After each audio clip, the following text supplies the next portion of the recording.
زیارت جامع میں ہم کیا پڑھتے ہیں؟ وجعل صلاتنا، یہ ہماری صلوات جو ہم دیکھ رہے ہیں، صلوات علیکم، آپ پر، یہ کیا ہوتا ہے؟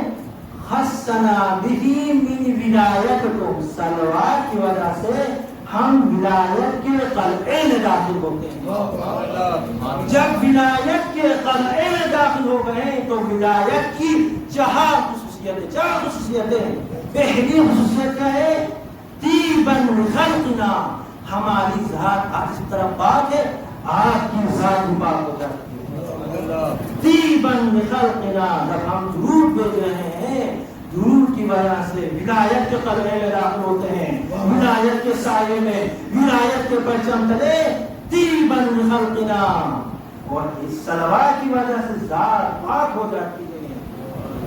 تزکیۃ لنا، باطن کی صفائی، ہمارے باطن کی طہارت ہو جاتی ہے، اور اس کے بعد کفارۃ لذنوبنا، اور یہ ہمارے گناہوں کا کفارہ ہو جاتا ہے، گناہوں کی بھی معافرت ہو جاتی ہے۔ درود پہ جو محمد